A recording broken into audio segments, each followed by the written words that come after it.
Friends, ఈరోజు మనం తెలుసుకోబోయే రెమెడీ అనేది సన్నగా పీలగా ఉండేవారికి ఒక వరమని చెప్పుకోవచ్చు.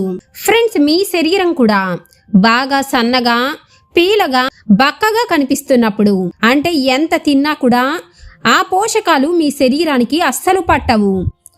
ఉదాహరణకు ఒక 10 ఏళ్ల బాబు ఉన్నాడు అనుకోండి, ఆ బాబుకు ఎంత తిన్నా ఒంటికి పట్టడం లేదు, ఎముకలు కూడా బయటికి కనిపిస్తున్నాయి.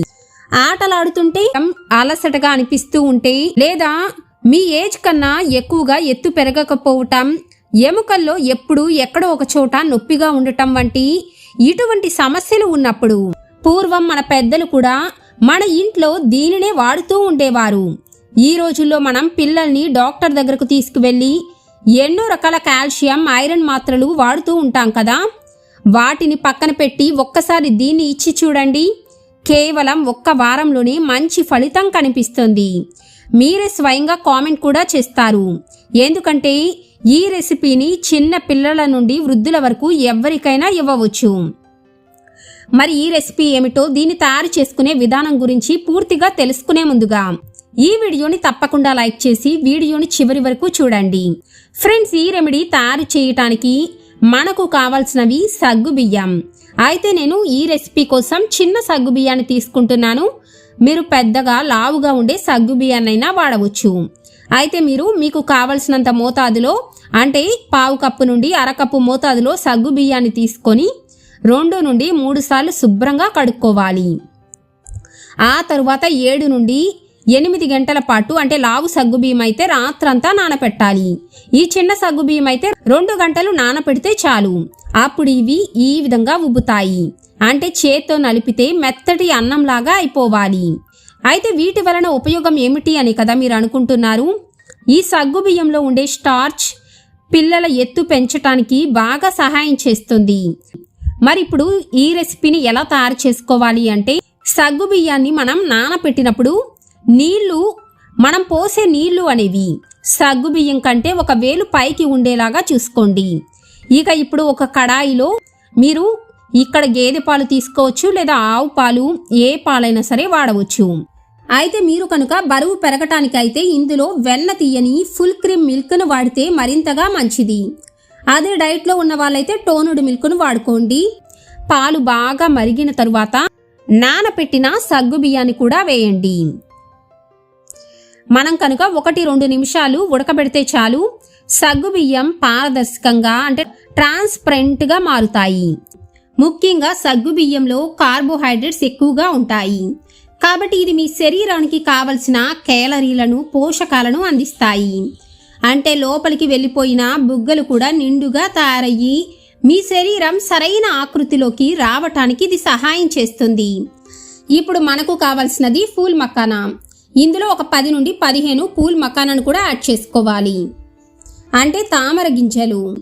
ముఖ్యంగా కీళ్ళ నొప్పులతో బాధపడేవారు, ఇక వయసు పెరిగే కొద్దీ లేదా పోషకాహార లోపం వల్ల కీళ్ళ మధ్యలో ఉండే జిగురు, అంటే సైనోవియల్ ఫ్లూయిడ్, ఇదే గ్రీజ్ అనేది తగ్గిపోతుంది. ఎందుకంటే ఫుల్ మకానాలో కూడా కాల్షియం పుష్కలంగా ఉంటుంది. మనం పాలతో కలిపి తీసుకోవటం వల్ల కాల్షియం పుష్కలంగా లభిస్తుంది. అలాగే మన ఎముకలను దృఢంగా చేయటమే కాకుండా కీళ్ళ మధ్య జిగురును పెంచి మోకాళ్ళ నొప్పులను తగ్గిస్తుంది. మీకు ఎప్పుడైనా అలసటగా లేదా నీరసంగా అనిపిస్తే ఈ పాయసం అద్భుతంగా పనిచేస్తుంది. ఎందుకంటే సగ్గుబియ్యం, పూల్ మకానా సులభంగా జీర్ణమవుతాయి, శరీరానికి తక్షణమే శక్తిని అందిస్తాయి. అందుకే దీన్ని ఉపవాస సమయంలో మన పెద్దవాళ్ళు కూడా ఎక్కువగా తీసుకునేవారు. ఇందులో మీకు నచ్చిన డ్రై ఫ్రూట్స్, అంటే బాదం, జీడిపప్పు, పిస్తా, కిస్మిస్ వంటివి మీకు నచ్చినవి వేసుకోవచ్చు. లేదా పంకిన్ సీడ్స్ కూడా వేసుకోవచ్చు. యాలకులు వేసుకుంటే మంచి ఫ్లేవర్ కూడా వస్తుంది. మీరు డ్రై ఫ్రూట్స్ను నేతిలో దోరగా వేయించైనా సరే యాడ్ చేసుకోవచ్చు, లేదా ఇలా డైరెక్ట్గా అయినా సరే యాడ్ చేసుకోవచ్చు. ముఖ్యంగా డ్రై ఫ్రూట్స్ యాడ్ చేయటం వలన ఇవి మన కండరాలు పెరగటానికి కూడా సహాయం చేస్తాయి. ఇక చలికాలం అయితే మీరు కుంకుమ పువ్వును కూడా వేసుకోవచ్చు. అయితే ఇది సమ్మర్ కాబట్టి నేను కుంకుమ పువ్వును వేసుకోవటం లేదు. అదే మీరు చలికాలంలో కుంకుమ పువ్వు వేసుకుంటే రంగుతో పాటు మంచి రుచి కూడా వస్తుంది. మీ రుచికి తగ్గట్లుగా కొంచెం షుగర్ లేదా కండ చక్కెరను వేసుకోవచ్చు. ఇక పెరుగుతున్న పిల్లలకు అవసరమైన పోషకాలను కూడా ఇది పుష్కలంగా అందిస్తుంది. ఎందుకంటే ఇందులో ఉండే స్టార్చ్ మరియు పాలలోని ప్రోటీన్ పిల్లల ఎత్తు పెరగటానికి వారి శరీర దృఢత్వానికి తోడ్పడుతుంది. ముఖ్యంగా ఈ వేసవిలో సగ్గుబియ్యం ప్రకృతి సిద్ధంగా చలువ చేసే గుణాన్ని కలిగి ఉంటుంది. కాబట్టి ఇది మన శరీర ఉష్ణోగ్రతను సమతుల్యం చేసి కడుపులో మంట లేదా జీర్ణ సంబంధిత సమస్యలు ఉన్నప్పుడు ఇది ఉపశమనాన్ని ఇస్తుంది. చూశారు కదా, ఇప్పుడు మన రెసిపీ అనేది పూర్తిగా తయారైపోయినట్లే. అయితే ఫ్రెండ్స్, ఇక్కడ మీరు గుర్తుపెట్టుకోవాల్సింది, మీరు కనుక బరువు పెరగాలి అనుకుంటేనే షుగర్ను వాడండి, అంటే పిల్లలకు ఇవ్వటానికి. కానీ డయాబెటీస్ లేదా డైట్లో ఉన్నవారు మాత్రం షుగర్కి బదులుగా పటిక బెల్లం లేదా తాటి బెల్లాన్ని వాడితే మంచిది. మన శరీరానికి కావలసిన ప్రోటీన్ కూడా అందుతుంది. ముఖ్యంగా ఫ్రెండ్స్, మీరు గుర్తుపెట్టుకోండి, సగ్గు బియ్యాన్ని ఎప్పుడైనా రాత్రంతా లేదా 7 గంటలు నానబెట్టడం వలనే అందులోని పోషకాలు బాగా మన శరీరానికి అందుతాయి. అలాగే దీన్ని ఎంత తిన్నా మనం త్వరగా అరిగించుకోగలం. దీన్ని మీరు ఉదయం టిఫిన్ చేసిన గంట తరువాత లేదా 4 నుండి 5 గంటల సమయంలో, అంటే సాయంత్రం ఈవినింగ్ స్నాక్ సమయంలో తీసుకోండి. ఇప్పుడు చెప్పిన విధంగా సగ్గు బియ్యం పాయసాన్ని తయారు చేసి వారానికి 3 రోజులు పెడుతూ ఉంటే చాలు.